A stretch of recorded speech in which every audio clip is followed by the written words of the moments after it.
What's up, everybody? I had posted for the live stream to start at 10:30. I thought I had posted 10, so I'm gonna just start early. But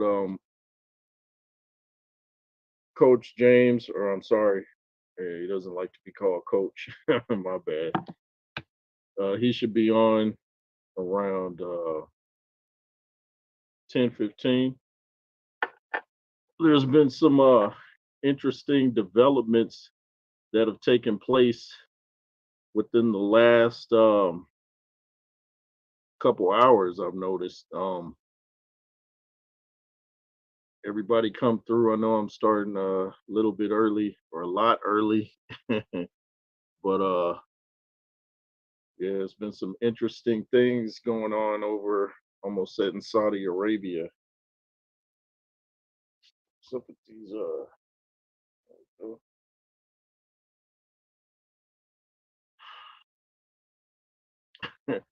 but there's been some interesting developments going on over there in the UK, and I noticed when I watched the public workouts, it wasn't Don Charles holding the pads.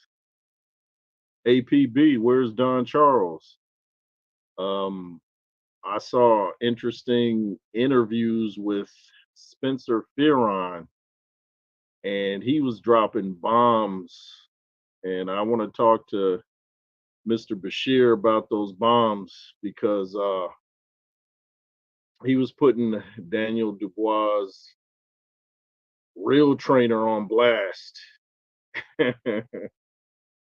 His real trainer, his dad, he said he was weird. He said he was into some dark stuff. And then Spencer quoted the scripture and he said, what was the scripture he quoted about? What was the scripture he quoted? But he was saying that basically none of no iniquity or something could harm Joshua, is what Spencer was saying. He was dropping bombs, man, dropping bombs. He was saying that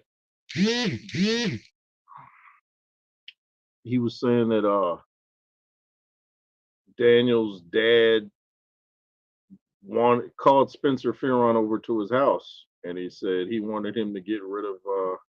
He wanted Spencer to get rid of Don Charles, and Spencer said, "I literally was begging him not to get rid of Don Charles, literally." And he was also talking about the fact that you never hear Daniel Dubois really talk about Don Charles, and I was thinking that the other day. He bigged up Frank Warren and he bigged up his dad. So I thought that was kind of interesting.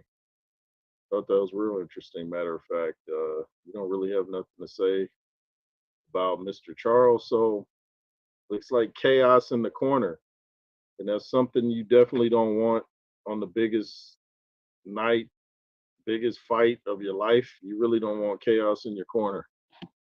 So things are looking kind of interesting.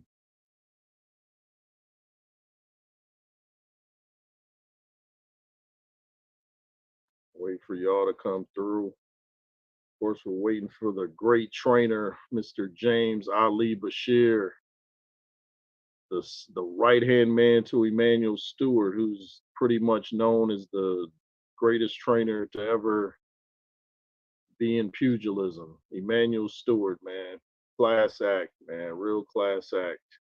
I always tell the story when I was at the Lennox Lewis fight against Oliver McCall, the rematch. Me and my mother went to the fight. We were real close, like Lennox Lewis and his mom. We were by the dressing room, and Emmanuel Stewart was coming out a little before the fight. My mom said hi or wave. He took the time out to stop what he was doing and come hug my mom. Class act before a fight. Didn't wasn't stressed out, wasn't tense, real relaxed and calm. Maybe that's why Lennox Lewis did so good under Emmanuel Stewart because maybe he projected that calmness on the Lewis, and Lewis just remained calm, man.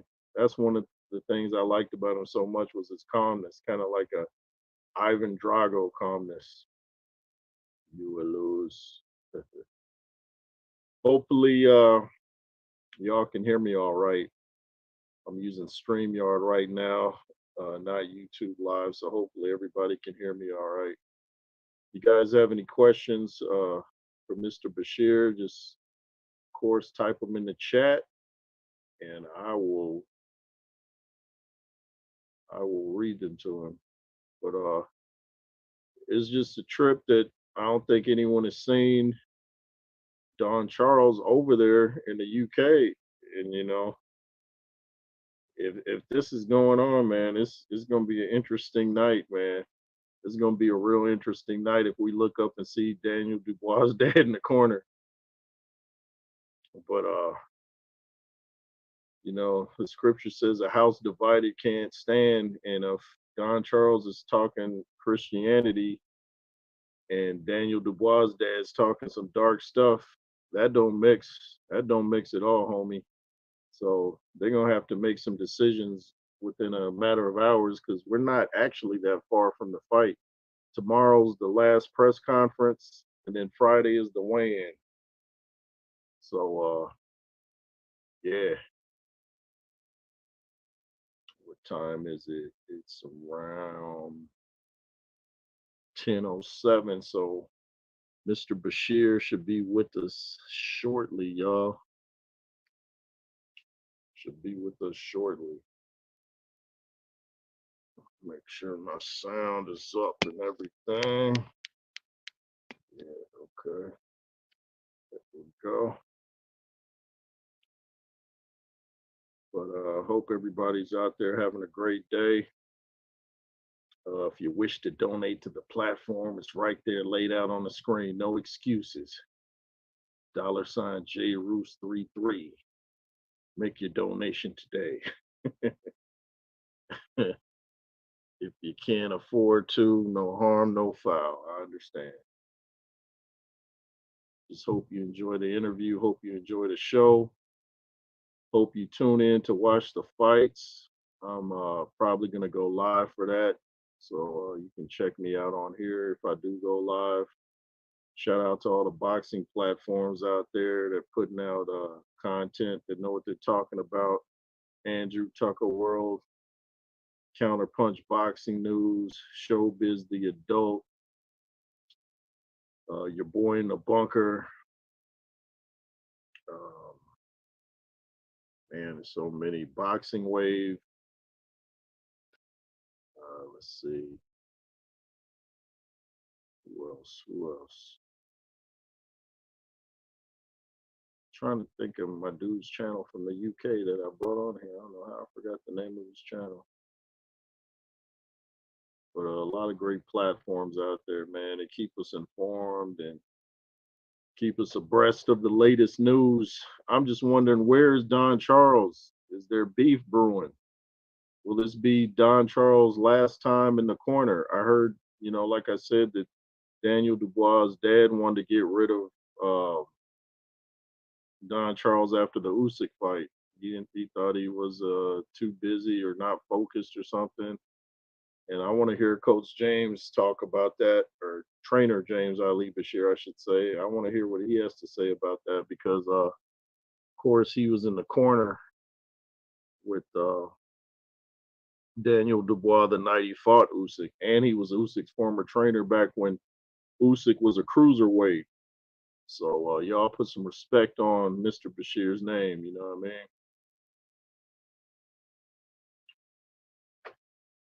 Man, I had no idea. What's funny is I just did a video the other night talking about I wonder how things are going to go in the future between Don Charles and Daniel's dad because most trainers want the full attention of their fighter. They don't want another ear coming in there and distracting their fighter from what they have to say. Lennox Lewis was even talking about, when he was fighting his second trainer, Harold the Shadow Knight, he said he wouldn't speak unless Emmanuel was like, hey, talk to him. If he didn't get the cue from Emmanuel Stewart, he would just let Emmanuel give Lennox Lewis all the instructions. He wouldn't jump in. Class act. In fact, I want to get Harold the Shadow Knight on here, man. He was with Lennox Lewis his whole career, his whole professional career. I believe he's based in New Jersey, like Coach James, Trainer James. I keep saying Coach. Come on. Get it right, Johnny. But yeah. But get your questions ready, y'all, if you have any, or just sit back, get your popcorn, and enjoy the broadcast because it's gonna be lit. I know. I know the fact. In fact, Mr. Bashir's worked with Anthony Joshua for about 2 weeks. The Klitschko's, Lennox Lewis, man, he's been in the camps of so many fighters. Shannon Briggs, um, fighters from the man. He's been in the game for over 50 years, so he's like a walking encyclopedia of boxing knowledge. So he what in the world was going on? What was that? But he's walking encyclopedia of boxing knowledge, man. He was teaching me a lot of things that I wish I had known when I was boxing. And still train every day though. I train like I got a fight coming up. It's just who I am. It's in the DNA. Unfortunately, I see StreamYard's picture quality isn't quite the same as YouTube or the sound quality, but hopefully y'all can hear me okay. If not, let me know when I see what I can do. As you can see, I got Rocky Balboa in the background, Cub Stadium, Apollo Creed, yeah, Sylvester Stallone, Carl Weathers. You know what it is. And if you don't, go watch the Rocky movies and go watch the Creed movies. Hopefully, I can get a part in Creed 4. Creed 4, Jay Roos. Creed 3 of Jonathan Majors. Creed 4, Jonathan Roos. Y'all better ask around. Y'all better ask somebody. But man, I can't wait to hear what Coach James has to say about all this. And I'm pretty sure he knows Spencer Farron because Mr. Bashir talks to Lennox Lewis a lot, probably about every day. And Spencer Farron and Lennox Lewis seem like they're pretty tight too. So I'm pretty sure they all know each other. So we'll see what is really going on with Daniel Dubois and his overzealous camp. I'll just say it like that. It's turning into a soap opera, y'all. It's turning into Dallas.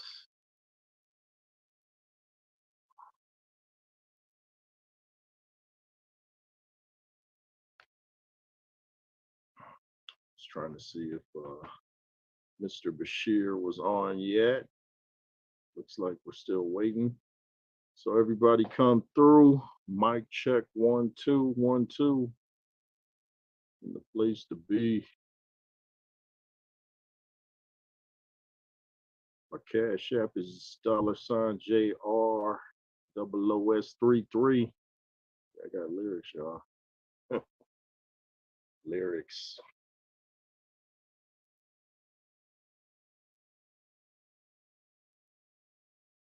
Lyrics. Why's my shirt sticking up like that, man? Well, got real traps. I don't need fake traps. You know what I'm saying? But hope everybody out there is having a great night tonight, no matter where you're at. And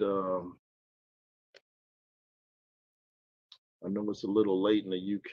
Let's see, you guys are what, 5 hours ahead? 11, 12, 1, 2, 3. Yeah, it's like 3 a.m. over there in the UK. Y'all better get your sleep so you'll be ready for the big AJ Dubois fight. I'll be right back, y'all. Right back.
All right, y'all. Back like a spinal column. Y'all better come through. Didn't you get your notification? Didn't get your notifications, y'all. Hopefully, y'all see me when you just come on YouTube looking for whatever you're looking for. Hopefully, you're looking for some quality boxing content, and quality boxing content you shall find. You come through here, you know what I mean?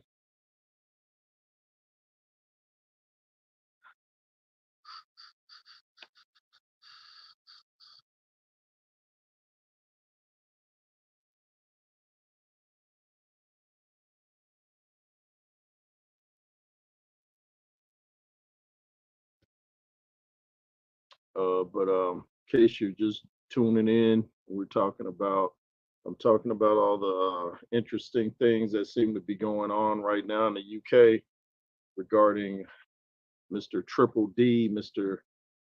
Dynamite Daniel Dubois. Is Dynamite before his name or in the middle? Daniel Dynamite Dubois? I don't know. Either way, AJ's gonna explode all over that chin Saturday. It's gonna be some dynamite. But yeah, some interesting things are going on. The last thing you want in the biggest fight of your life is chaos. Your camp should be doing everything to keep you calm, to keep your mind occupied, and not always on the fight. Sometimes you might need to just relax, watch a movie, relax in a jacuzzi, something like that. But in fact, I think I want to ask Mr. Bashir what he does to keep his fighter relaxed before a big fight, if he's willing to tell us some of his secrets.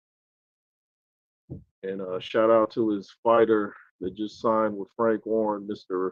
Vlad Sarenko. Shout out to him. Real humble, nice guy. I've talked to him a lot off air and just real cool, man. He's got the right mindset. He's over in Germany or was in Germany recently. I see him posting it on his training footage on Instagram, and he looks like he's getting ready for some of these big shows that are being put on right now. It'd be good to see him mix it up with maybe someone like a Richard Torres or let's see, uh, maybe like a Caballero. That would be real interesting, or even a Moses Atama. That would be nice to see.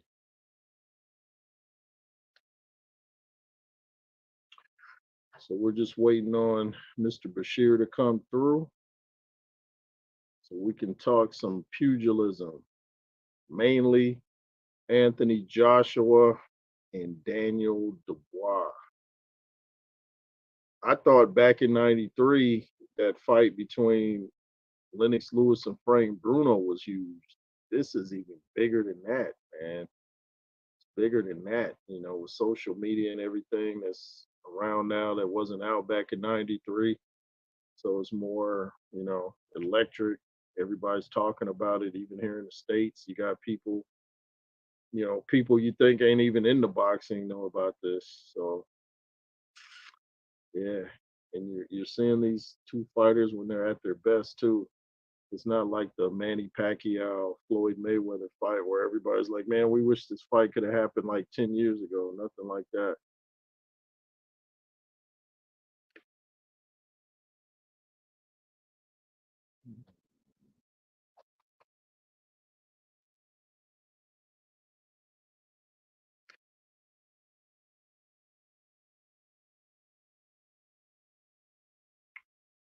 But trying to make sure uh, that Mr. Bashir wasn't trying to get on.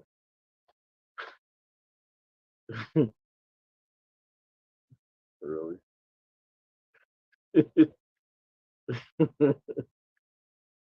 The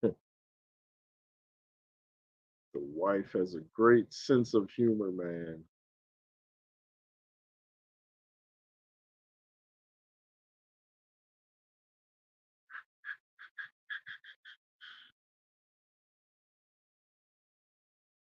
So where's everybody at? Where's everybody at?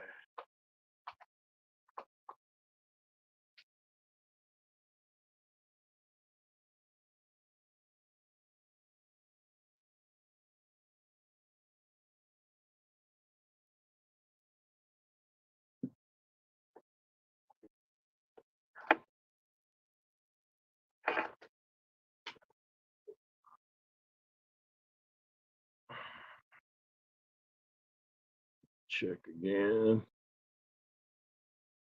Hope the link I sent him was a good link. So we got some big fights coming up, y'all. We got of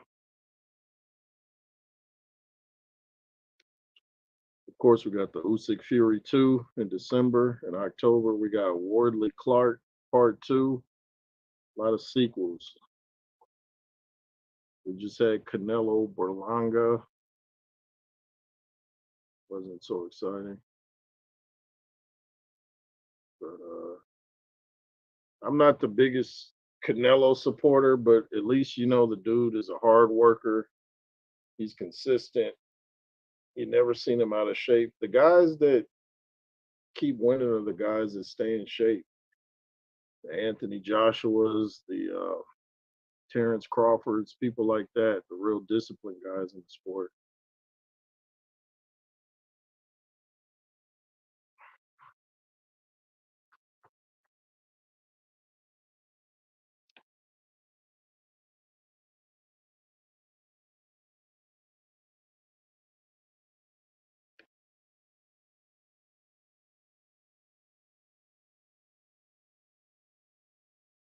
Let me see. Um,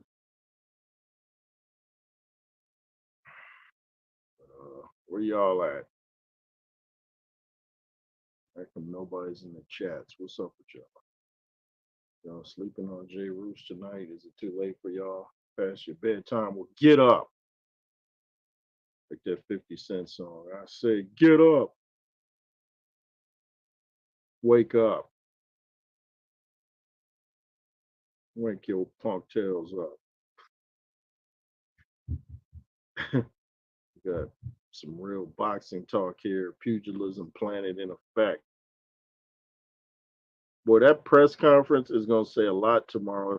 If I turn on that press conference and Don Charles isn't there, or if he's giving like one word answers, it's gonna be crazy. Or if we look up and see Daniel Dubois' dad up there sitting next to him instead of Don Charles, I'll be like, oh, now I know Daniel's done.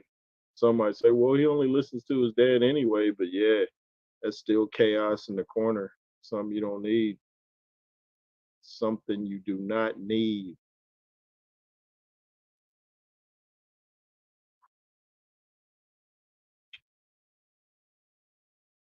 Yeah. If anybody's hearing me out there, get your questions ready.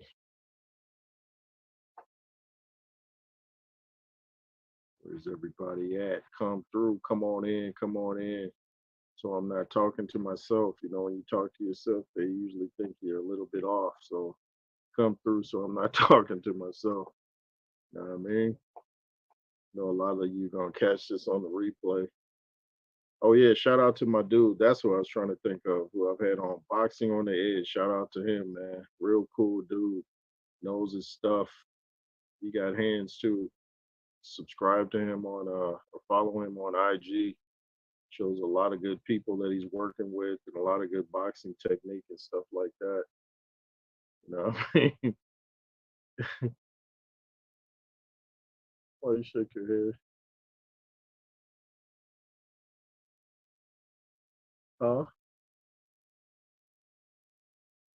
Oh yeah, just a second. Just a second, y'all.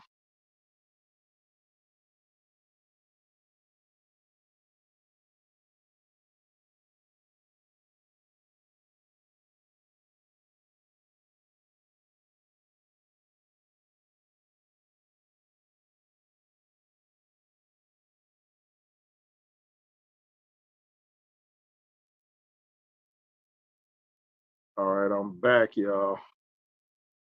But where are my OG subscribers, OG followers? I've been getting a lot of subscribers lately, a lot of views.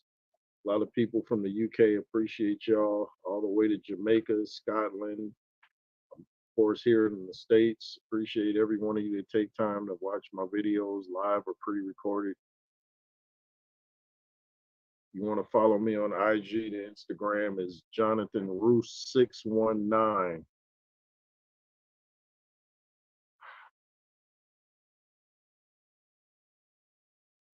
Let me see if Coach James has come through so far. Let me see. Like I said, I hope that link I sent him was good. Let me see.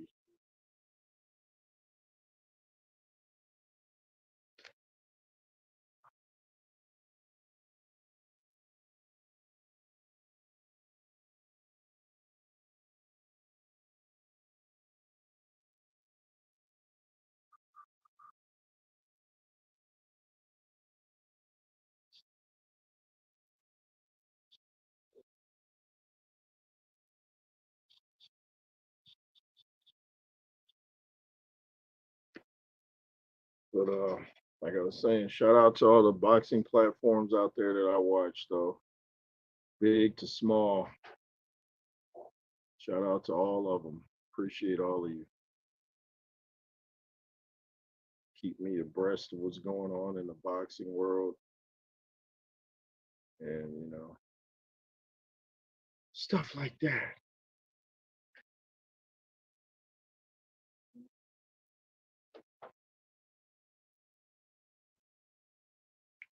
Where are you at, boxing audience? Jay Roos is live and direct, the full effects of what you expect. I connect to your neck, mic check, hit the deck. Yo, I got bars. Got bars for show. Tony's reviews in the building, y'all. That's the homie. Says finally catching you live. What's up to Tony? Both here in the state of Georgia. So shout out to Tony's reviews. Go subscribe to him. We've I've been on his platform a couple times and we've gone live and it's always a good time over there. He says, "Do you watch UFC?" I do, but I haven't seen any lately. I haven't my UFC game isn't near as strong as my boxing game. I do like to watch John Jones though, and I guess I'll start watching the PFL to see what Francis Ngannou is doing over there. I know he's got a fight coming up. So yeah, I didn't know you watched UFC, Tony. You check that out. Oh, looks like Mr. Bashir is here. Let's see what I have to do.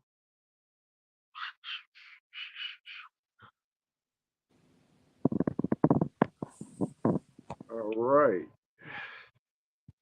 There we go. Live and direct, y'all. We have trainer extraordinaire, Mr. James Ali Bashir is in the building.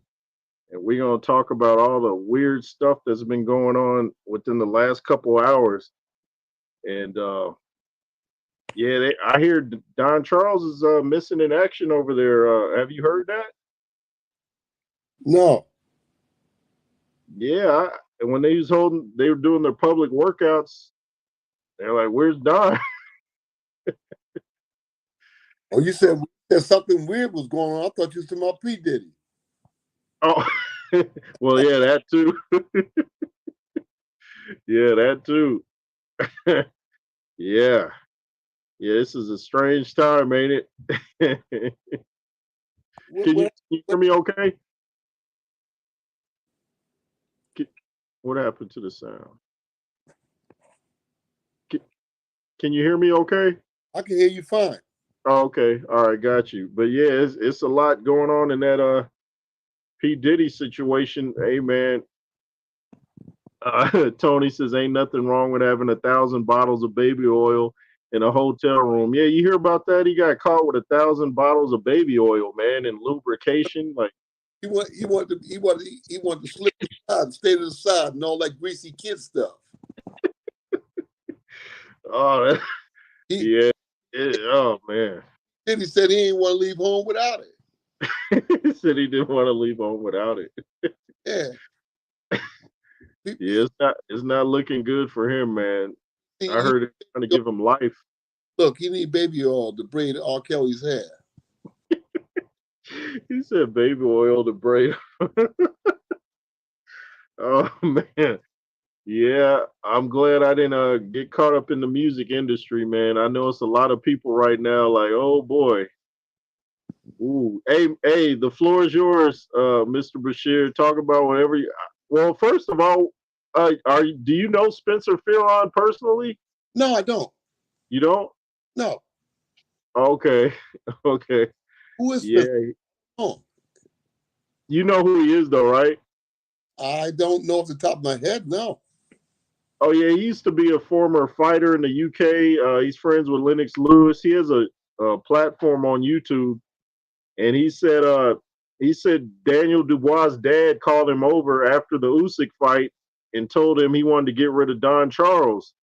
And Spencer said no. He said I literally begged him not to get rid of Don Charles.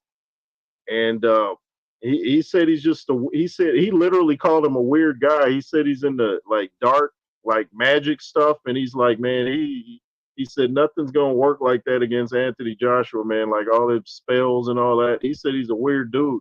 He said Prince Turkey don't even like him. He said he told him keep him away from me.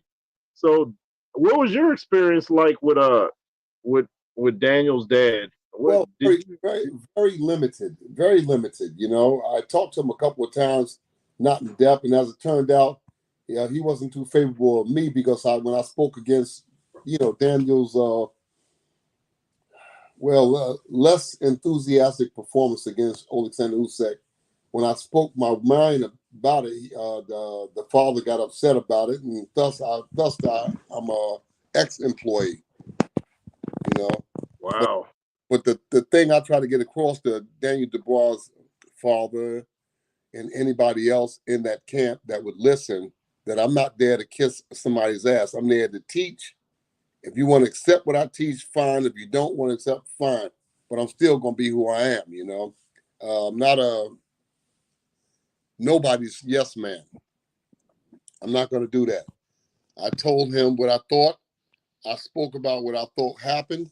I thought that Daniel got upset because the powers that be did not see the body punch as a clean body punch. They saw it as a low blow because Usyk complained that it was a low blow. And as I said on many of the occasions, I didn't know what it was. It looked like it was on the belt line to me. Yeah, But me Usyk too. said it was a low blow and it hurt him. And hey, who's to say that it didn't? I don't know. But from where I Yeah. was looking at it, I thought it was a legitimate punch, and I felt that Daniel got upset because they didn't call it in his favor, and he just said, hell with it. Give me my marbles. I'm going home. I don't want to fight no more. You dipped out for a second. He just said no. I don't want to play no more. So that's what I think. And then when I spoke about it, Dubois' father, I didn't get any flack from Don Charles, at least not openly. The Dubois father was the Dubois father never said nothing to me directly. Everything that I learned about his feelings about what I said came through Don Charles. So, but I'm not there. I'm not working no corner with no fighter to be no fighter's yes man. I'm Yeah. I'm going to say what I think is necessary. If I see a guy doing something wrong, say no. You can't just stop in the middle of the fight, stop fighting because you're angry. You know, the corner was angry too, but we still there to do a job. Yeah. So yeah. And Did, as far as down Charles being missing in action today, I don't know anything about that. yeah, Daniel was even. That's some interesting things you said right there too. Yeah, that's a lot to unpack. But Daniel was talking weird yesterday at the interview. He was out there and he said, "I'm willing to do whatever it takes." He said, "Even headbutt." I was like, he said that in front of everybody. Like he's willing to headbutt AJ if that's what it takes to win. I was like, did you really mean to say that out loud? Like, I've never heard a fighter admit to that. They might do it in the ring, but they're not gonna say before a fight, "Yeah, I'm gonna headbutt this guy." So I don't know. It sounds like chaos in that camp. Yeah, but that's not proper to say that. You know, Yeah, that's not proper to say that you're going to headbutt a guy because that's illegal. You can't do that. yeah, right. I don't know whether you wanted to do that for psychological warfare or whatever, you know, but that's improper to even suggest to Yeah, even hint around to something like that. That's I would warn against that. yeah. I think that's why Frank Warren seems to jump in all his interviews, like trying to make sure Daniel don't say something that's kind of crazy. Because if I was AJ, I would just go to the ref and be like, "Hey, watch this guy. He's already said he's gonna headbutt me. We'll look for low blows and headbutts." And man, I really couldn't believe he said that. But do you think Daniel Dubois is it a immature thing? Is he immature? Or is he just not relaxed in this big moment? What do you think it is? I think that there's me personally, I think that there are too many people in his head telling him what Yeah. to do, what he shouldn't do, the do's and don'ts of this and that and this and that. You know, I just Mm, really, you know, so I think that you know, people saying you got to do this, you must do that, you mustn't do this, you mustn't do that, you got to go at this, blah blah blah, and you got 3, 4, 5, 6, 7 people in his head telling them what they got to do, and they invited some new people in the camp, people that I didn't see there when I was in the corner. Um, they got some new guys there, you know, and you never can tell. But I learned something from Emmanuel Stewart many years ago. Emmanuel Stewart said, "Be careful of the people who are around the boxer at all times because they have mm, persuasion and manipulation over the fighter's mind and his actions." He said, so you have to be careful about those people. So no, there's no telling what's going on in the camp or in Dubois' head. wow. You have people there whispering this, whispering that, saying this, saying that. Some people there who could be jealous of Don Charles' position. You know, it's a lot that can be going on. Uh, I remember Emmanuel he telling me that he was shocked when Tommy Hearns, I think Tommy Hearns came in to weigh in for Sugar Ray Leonard. I think he came in to weigh in at 145 and 2/4 or one. It was something. It was something that he said that he wasn't a part of. That he was shocked. I think Tommy was weighed in at 140, 145 and 2/4 or 145 and 3/4. Something that he wasn't pleased with. He felt that Tommy was too fine. He was too thin. And he said he said he began to worry that if the fight goes late, we're going to need that extra pound or a pound and a half to get through the fight. Mm, He's very worried that because I think Tommy weighed in at 145 and 2/4 or something, but Emmanuel's wish was for Tommy Hearns to weigh in at 147 on the button. So that if the fight went late and the fight got tough, that he would have the energy to complete the fight. But because he came in at 145, he felt the guy was too fine, and that could come back to haunt him. And it did come back to haunt him because Tommy was exhausted. In the 15th round, Tommy was exhausted. He just didn't have the energy to keep going. That's what Emmanuel told me. So when you have, he said, come to find out, Tommy was doing things at night, unknown to Emmanuel's knowledge.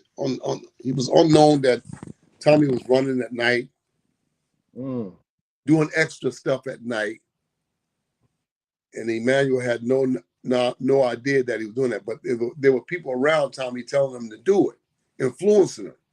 So the same thing could be happening with Dubois, Wow. I think Josh was a little too seasoned for that kind of thing to be happening with him.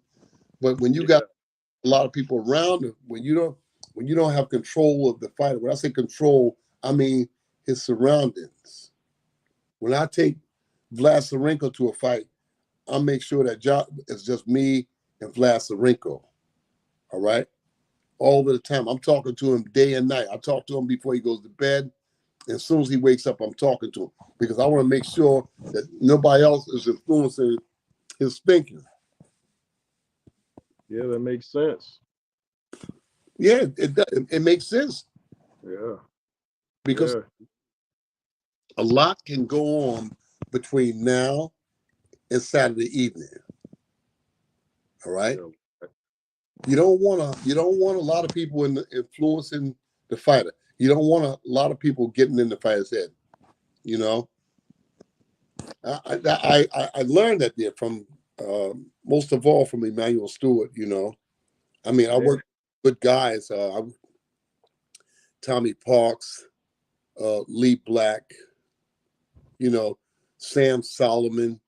Over the years, I worked around some really pretty good professional trainers, and they didn't allow this stuff. You didn't say nothing to the fighter. Wow. I was with Lewis for most of his critical fights. I was with Lennox Lewis, but I never said a word unless he asked me. Yeah.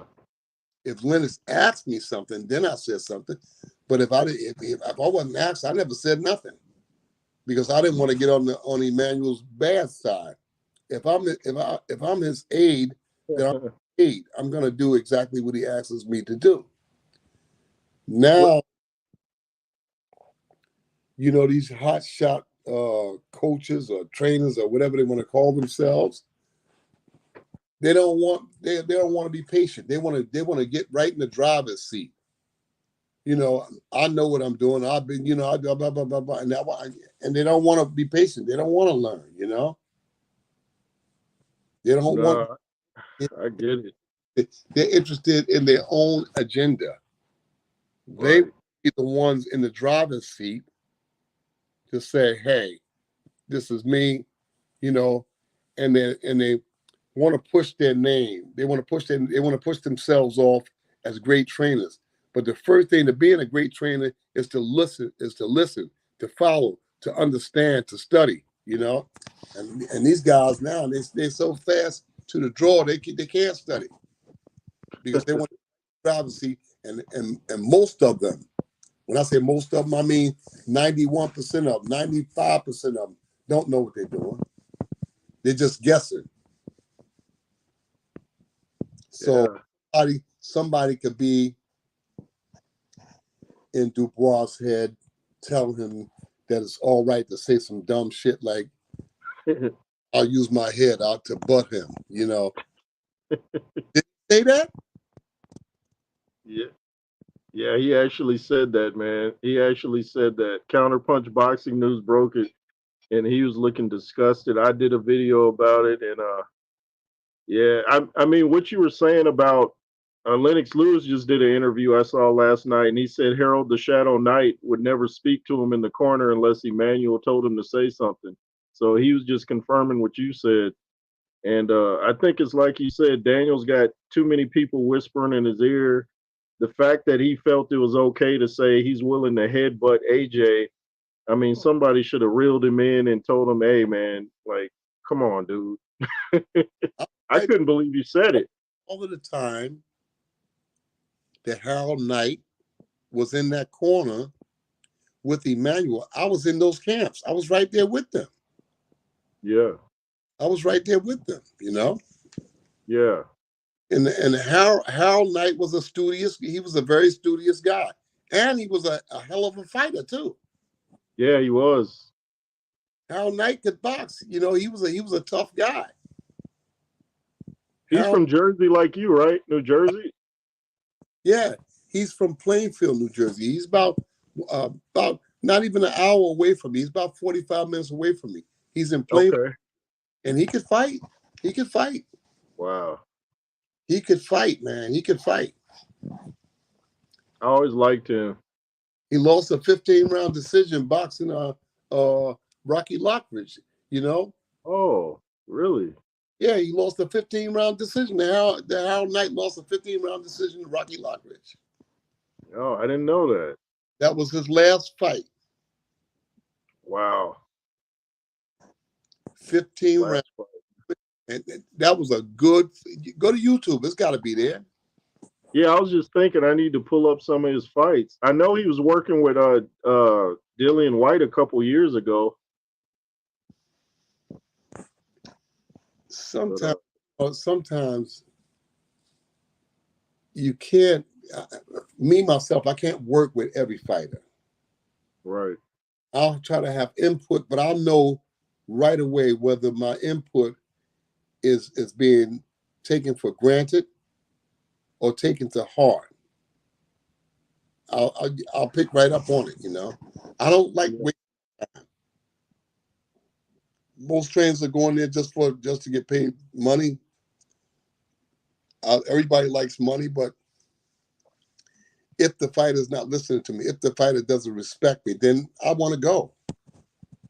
Yeah. No desire to be there if the fighter's not listening to me. Because at the end of the day, my passion for boxing, I want to be good at what I do. And you can only be good at what you do if the person that you teach it, if they're embracing what you teach it, if they're gonna do and try to do things. But you know, some people won't listen. You know, I can't get along with every fighter. I've had guys in the past that I right away I go home and say, you know, this guy's not listening to me. I want to go. I knew to myself, you know, I say, this guy's not listening to me. I want to go. Yeah. So I've seen fighters like I'm not big on Malik Scott as a trainer, but I still think Deontay doesn't really listen. Like I know he looks good in the gym, but then when he gets in the actual fight, he doesn't seem to implement the things that he was working on in the gym. But I got a question from Quan Big Guns. He wants to ask you, do you think they should bring back 15 rounds to bring out more elite fighters, or you think they should keep it 12 rounds? I've never been a fan of 12 round fights. Many years ago, 12 round fight was for intermediate titles. You know, Mm-hmm. USBA, the NABF. You know, those 12 round fights would qualify a person to get into the top 10. But the 15 rounds is what separated the men from the boys. Yeah, I agree. The 15 rounds required more concentration, more training effort. Now they got this weigh-in day before the fight. You see this Yeah. fight, you know, Belinga is supposed to weigh in at 168, but the night of the fight he weighs in at 200. Yeah. Yeah. What's that about? It's one of the they tried to. They said that to make fix boxing because the brain lost too much fluid. You know, some science that the brain lose a lot of fluid, weight, and Yeah, this. I've heard that. Get the fuck, get out. What is boxing becoming, a daycare center? Back to the sport. But one thing is that's true. That when you have 15 round fights, it required discipline and respect for what you were doing. Now I know all I gotta do is make the weight a day before the fight. In most cases, I won't have to get in the ring until 10 o'clock, 11 o'clock the next night. Mm. Eating can go on between the time you weigh in and the night of the fight. So these guys are weighing in at 140. You got a guy weighing in at 140. You know, these guys are weighing in at 140, and then the night of the fight, they come in the ring at 160. Yeah. Yeah. Devin Haney's known for doing that kind of thing. Yeah, all of us doing that kind of thing. It doesn't. It's like a total disrespect. It is. I like the clause that the IBF said that you cannot weigh in the following morning more than 10 pounds over the weight. Yeah, that's a good rule to have. Now, when you weigh in 10, 11 o'clock the next morning, if you want to go out and gorge yourself after that day, then that's your problem. Right after the fight. It's not enough time to digest it. So Man. I think that the 10-pound rule is very, very necessary. Because these guys, they go in there, they weigh in at 150, and then by the time they get in the ring, they 180. It's ridiculous. That's ridiculous. Yeah, it's ridiculous. So I think that these guys, after 15 rounds, I would like for it to be 15 rounds. Oh, the fighters takes too much fluid off the brain. Get that fuck out. Yeah, they're trying to soften all the sports. They're trying to make the NFL weak. Oh, don't hit the quarterback. Don't hit the quarterback. You can't hit with the crown of your helmet. It's like flag football now. So I totally get it, man. The demasculinization of sports, man, it's sickening almost. It's we got a fight coming Saturday night, and anybody can win this fight. This fight is more of a psychological fight than it is physical. You know, Yeah. I think that they both have to hold it together, and and display their boxing efforts, what they learned in the gym, and what they learned during the time that they've been trained by the specific trainers that's trained them. You know, but I think that Daniel Dubois can't lose his cool out there. He's got to just hold himself together. If he holds himself together, he still has a good chance of winning the fight. Wow.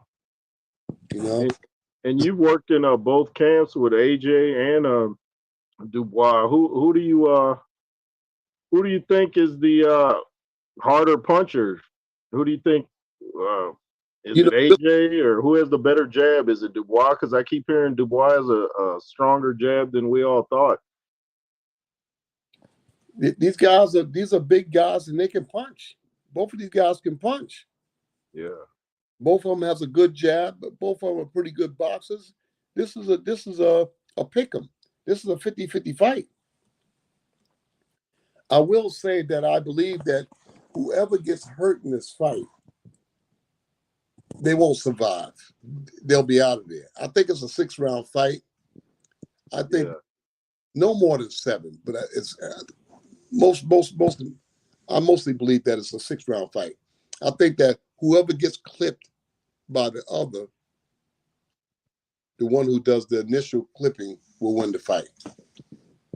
Mm. Especially if one of them goes down. If they goes down, I don't see them winning.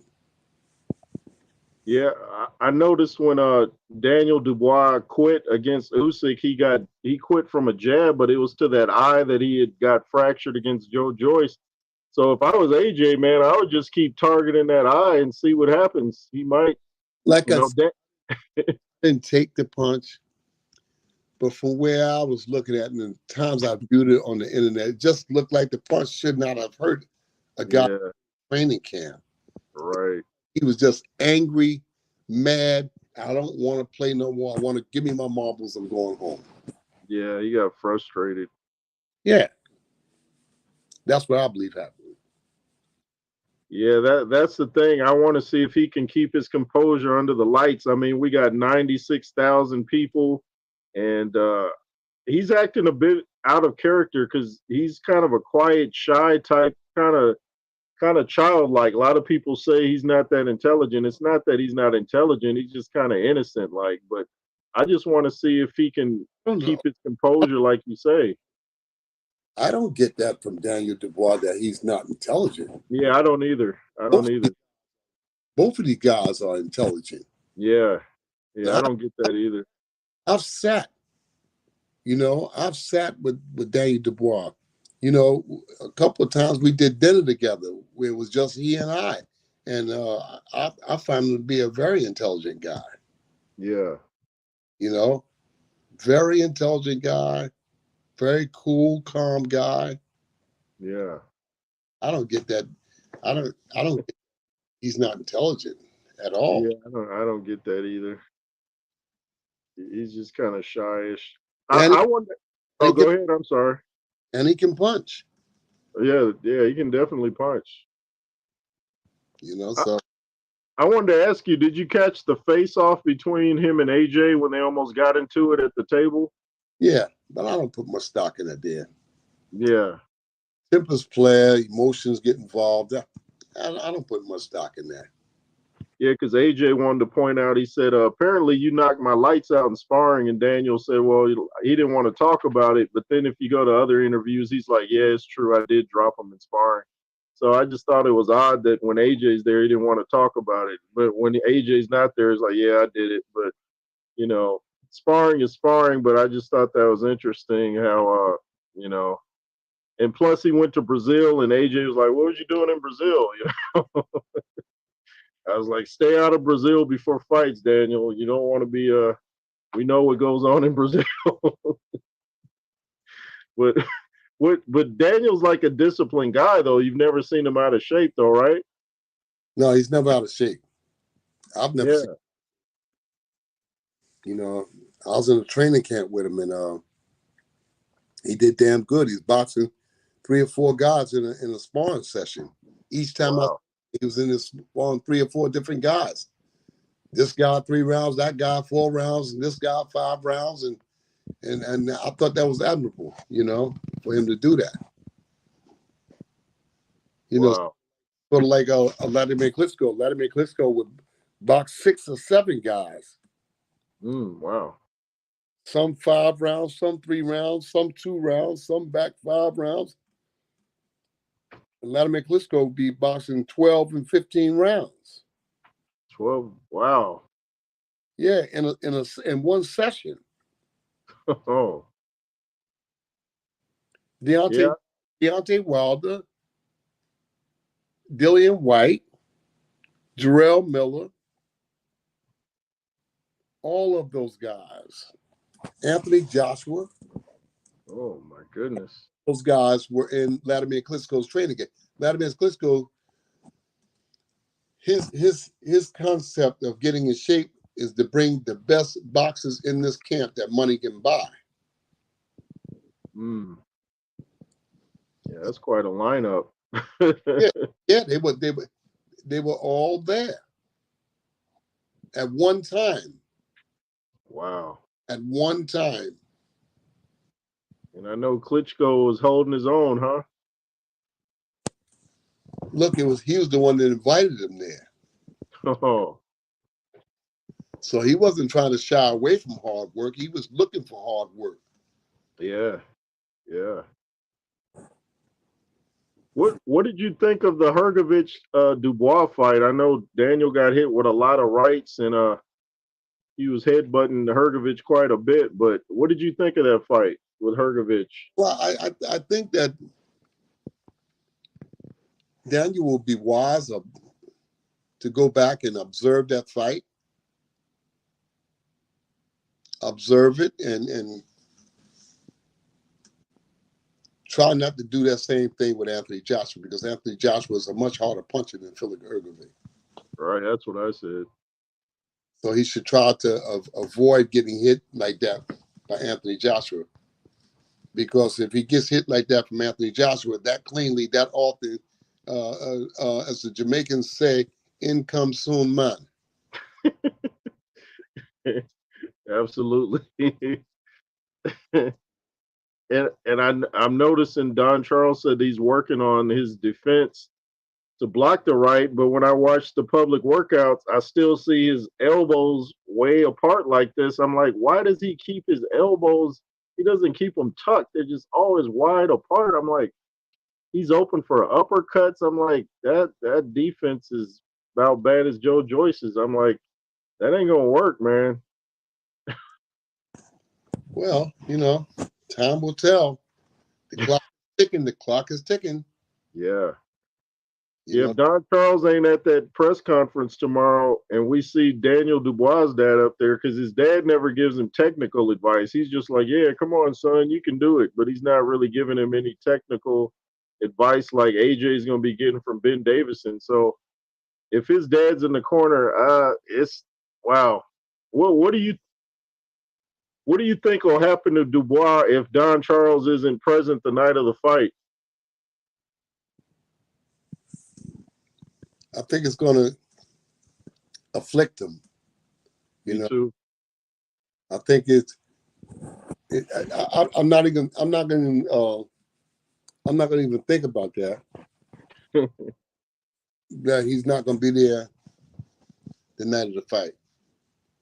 I'm not going to think about Don Charles not being because that would hurt him. That would hurt him. That would hurt Dubois, if not emotionally, technically. It would hurt him because Right. Dubois' father is not a boxing trainer. Not at all. All right. Now he might be good there for emotional support,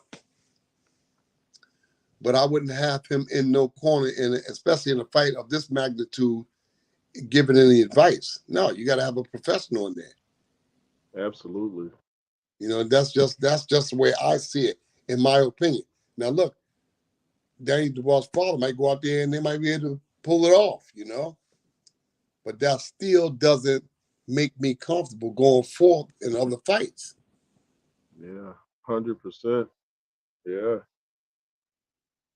Yeah, it's some weird stuff going on. I can't wait to see everything that happens at that press conference, because now's not the time to be changing trainers like 2 or 3 days before the biggest fight of your life. That's the last thing you want to do. And when I watch Daniel Dubois, when he does interviews, he gives credit to Frank Warren and his dad. You don't hear him say anything really about Don Charles. So if I don't think this little thing is going to last too much longer, unless if Daniel can win this fight, then yeah, it may go on. But if he loses, I think Don is history. But I don't know, man. I really look forward to it. I know you've been wanting this fight for a long time. Well, time will tell, that's for sure. Yeah. Like the old saying says, when the monkey says his tail got cut, says it won't be long now. I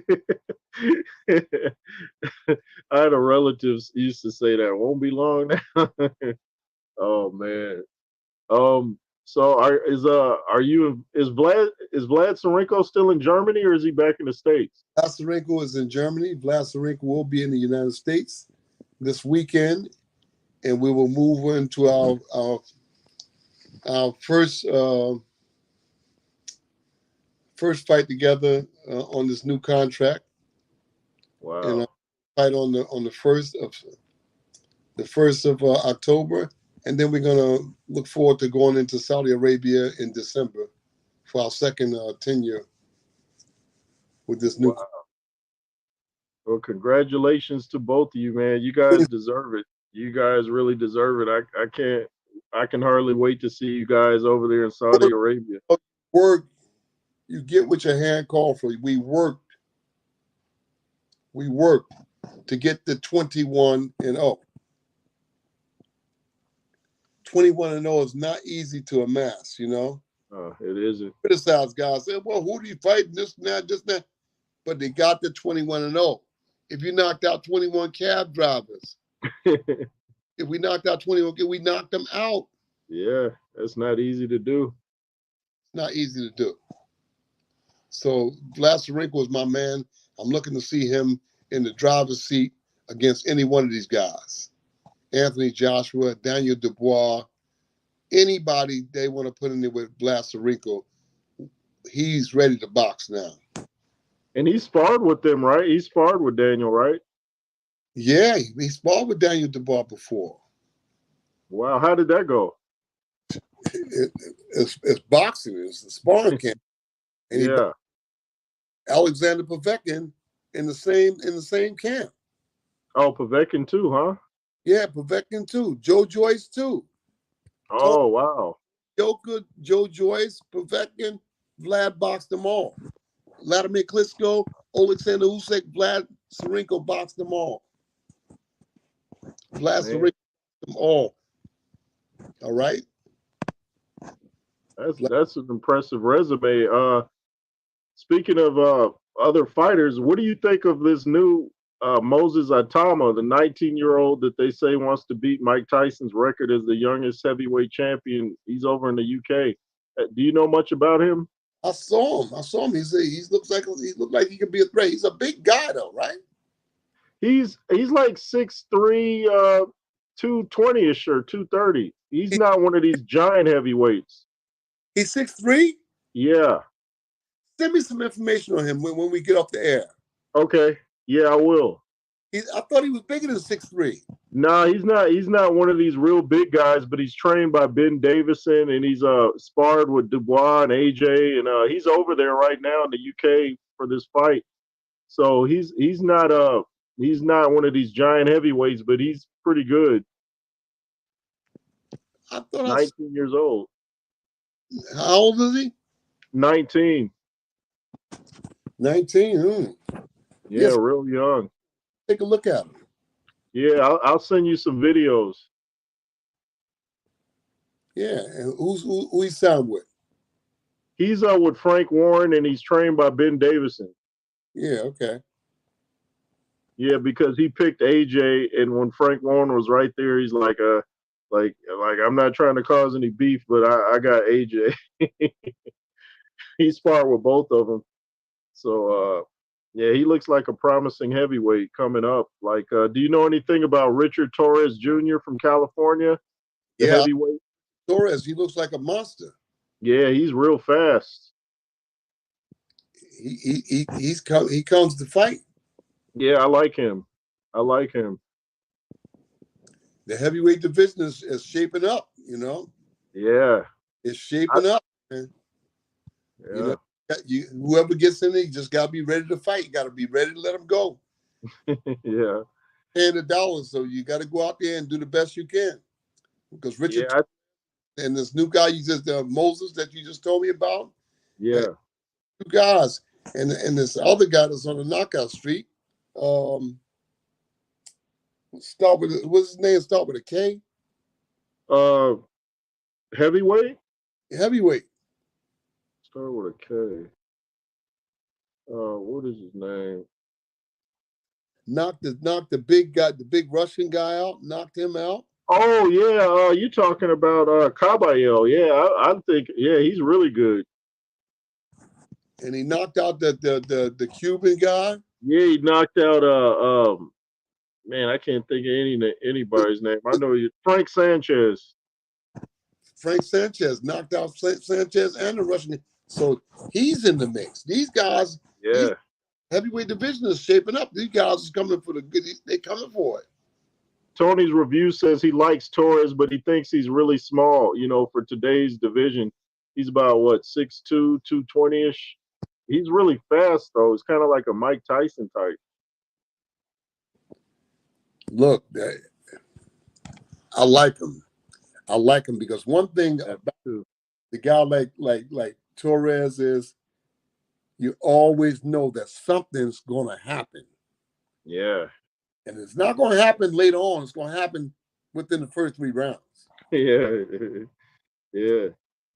He's a bloodthirsty guy, and that's just what the division needs, something to light a fire to their butts. Right. All right? Yeah. So my guy... Oh, yeah. Tony said Caballero also beat Chisora. I forgot about that. Yeah, Caballero beat Chisora a couple years ago. Isn't that something? To Yeah. show you legitimacy of Caballero. He beat Yeah. Chisora.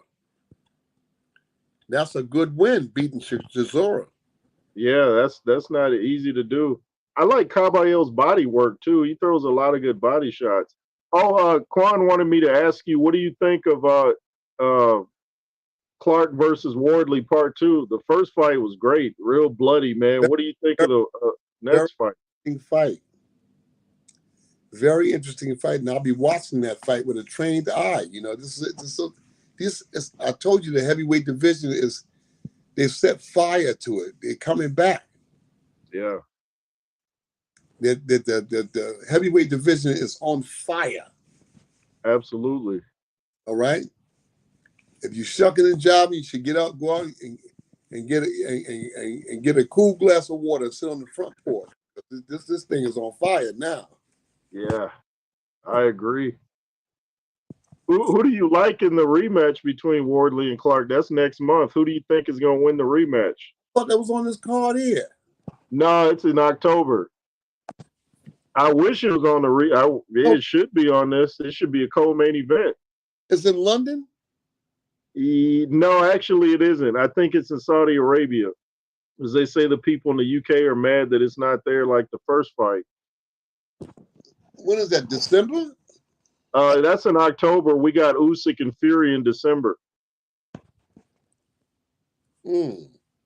I think Wardley's going to win this second fight, but a lot of people are going with Clark. You know, it was a tough fight either way. I think Wardley might pull it out. He has the faster hands.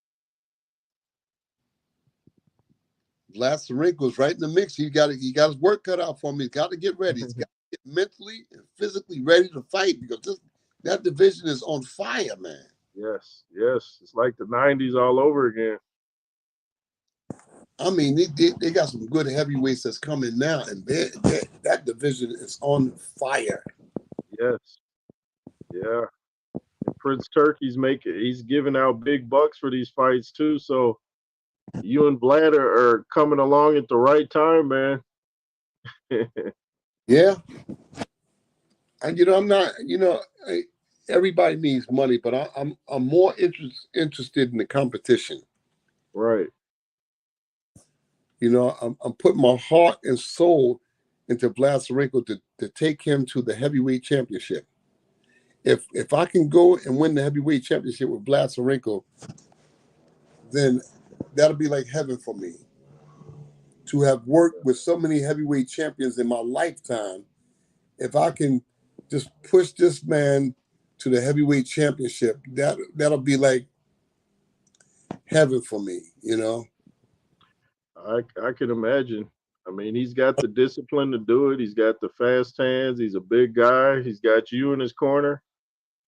And Vlasarenko can box and he can punch. Yeah, definitely. But we got to dig deep into the well to beat these guys, because these heavyweights that you just mentioned, these guys are good fighters. They are. They are. These are really good fighters, So Do you think? Oh, go ahead. I'm sorry. I just can't wait to get started. Yeah, I was when you had mentioned that Vlad had sparred with Joe Joyce, a lot of people are like Tony Bellew are calling for his retirement. I don't think he should retire, but of course, he takes a lot of punches. Do you think that Joe Joyce should keep going, or what do you think about his career? Joe Joyce, because of the work that he's done in the heavyweight division, I think that he deserves one more chance. One more chance. One more chance to get his foot back in the door. And if he can't do well, I think he should retire. Okay. All right. Yeah. What do you think a good test would be for him, like a Deontay Wilder, who's kind of on his last leg too? Deontay Wilder and Joe Joyce would be an explosive fight. 3 rounds, but it's explosive. Right. Who would you favor in that fight? That for Saudi Arabia, Joe Joyce and Deontay Wilder. Yeah, I would pay to watch it. That's a bomber's affair. Right. That's a bomber's affair. So Yeah. And the sleepers, nobody's talking about Joseph Parker and Zhang. Forget about them guys. And Lawrence Bacoli. Forgot about Bacoli. oh There's yeah, some real good heavyweights out there. told you this heavyweight division is on fire, man. Yeah. This heavyweight division is on fire. I haven't seen this many good fighters in the heavyweight division in years. No, me either. Heavyweight lineup in that top 20 is a mother. Absolutely. That top 20 is on fire, man. At any given time, either one of these guys can win the championship. Absolutely. It's you can't tell who's gonna win these fights. It's so evenly matched. Really excited about it. I'm really excited about it. What do you think? Quan Big Guns wants to ask you. What do you think? Do you think Deontay should fight Otto Wallin? What do you think of that matchup? I think that Otto Wallin needs to build himself back up to be an imminent threat. He didn't do good in the fight against Joshua.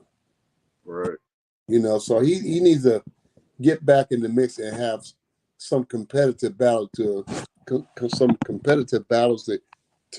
recertify himself to be in contention in the top guns of the heavyweight division. But I don't nobody would want to see Wallin versus Wilder. Yeah, I don't. Yeah, Wallin seems like he's still trying to recover mentally from that beating that AJ gave him. Do you think Jared Anderson could bounce back? Quan Big Guns wants to know. Do you think Jared? I think Well, he Jared, fought the wrong fight, but what do you think? I think Jared Anderson can bounce back. But I wouldn't fight Jared Anderson down. I would put him back in the fire Right. because he's so close to breaking into top contention that fighting him down now would be an injustice for him.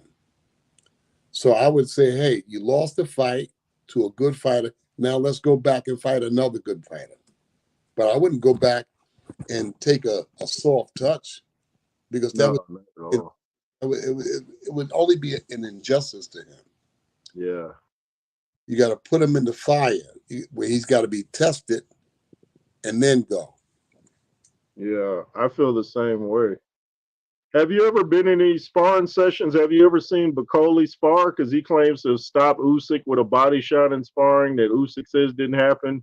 He claims to stopped everybody except I don't think he stopped AJ. But have you ever seen him spar? No, Bacoli? no, No. but he's a heavy-handed guy. Yeah. Tony's review says Jared Anderson has a Devin Haney chin. He can't take a punch, but he'll get back up. Yeah, I thought Anderson was scared of Bacoli at the face-off. The way he was, he's laughing at that. Yeah, Yeah, look, let me say something, man. Anybody can get scared in a weigh-in. yeah, Nervousness comes with the territory. right. You can't be brave unless there's fear. Wow, that's pretty deep.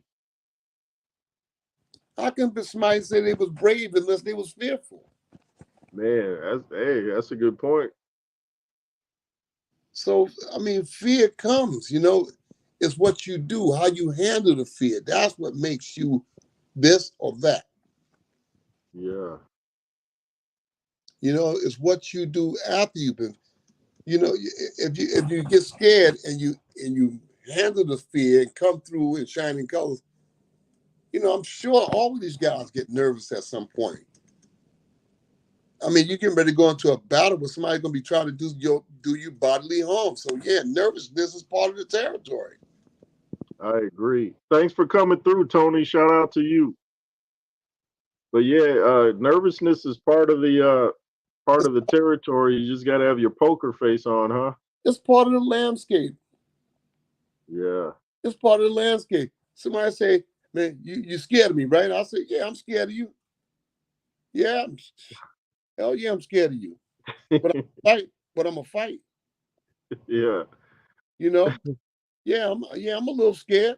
Scared enough to Yeah, ask, you know. That's all. Yeah, I'm a little scared, but it's not gonna stop me from doing my job. right. That's I what could, yeah, I'm a little scared, but just scared enough to whoop your ass, you know? yeah, I was gonna say when I used to spar, I would fight a little better. I won't say when I was scared, but when I was more alert or cautious, I would fight better. If I go in there thinking, oh, I'm a manhandle this guy, I usually would get jabbed or hit with too many punches. So I seem to fight better when I'm a little on edge. I think most fighters do. Because like Lennox Lewis, his only two losses were the two guys that he shouldn't have lost to. He always rose to the occasion when they were good, though. Yeah, I'm not one to really be happy about somebody hitting me, you know. Yeah, But at the same time, it pisses me off that the guy hit me and I want to hit him back. You know, right. that lets me know that I'm not that scared. Absolutely. Remember somebody bust me in my mouth or hit me in my head, and and I'm saying, "Oh, I want to run for the hills." I'll be saying, "Hit me in my head. I'm gonna bust his." You know, my anger said, "I'm gonna right back in his mouth." Right.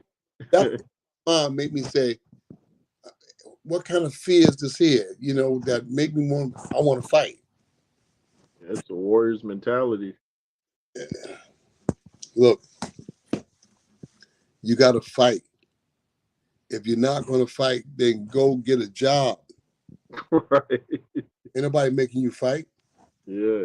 But if you chose to fight, don't fool yourself. Don't fool everybody else. Fight. Right. Yeah, you're there to fight. If you can't get a 9 to 5. I wanted to ask you, how was it working with Lennox Lewis and Asim Rockman over in Jamaica? How was that? Beautiful. I get along with those guys very well. Wow. Get along with both of those guys very well. And those Wow. top competitors. You know, Rockman and I had a conversation when we were there, and Rockman said, I actually won the heavyweight title twice or three times. Hmm. One time, he fought Corey Sanders for an organization called the WBU, World Boxing Union. Okay. But everybody dismissed that in history, saying, well, he only won the WBC title. But he won the WBU, World Boxing Union, because he fought Corey Sanders for that. And if you go to YouTube and look at that fight, Corey Sanders versus Hasim Rahman for the WBU Heavyweight Championship, that was a heavyweight fight. And I think that they should get respect for that. Yeah.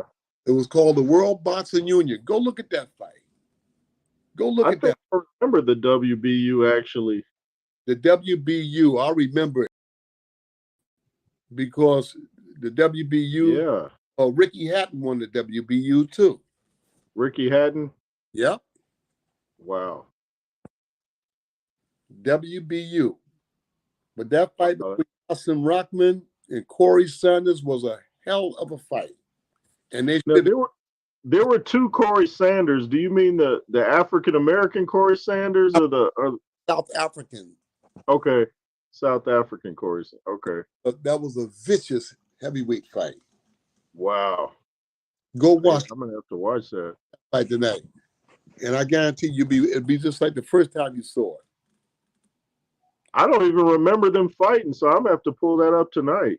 Yeah, you go look at that fight. Wow. Respect the Hassan Rockman and peace be with Corey Sanders in his grave, you know, because they put on a show tonight, and it should have been for the world championship. Respect for that. Respect for that. I respect Hassan Rockman. Hassan Rockman came into boxing late, man, Yeah, he did. and became the world heavyweight champion. And he did not duck no fighters. He didn't duck nobody. He was fighting everybody. Yeah. Hassan Rockman was the truth, bro. Hassan Rockman came to fight. Hasim Rockman, Lennox Lewis was always my favorite fighter, but Hasim Rockman actually inspired me to start boxing because I thought if he could start do so well at a late age, I could too.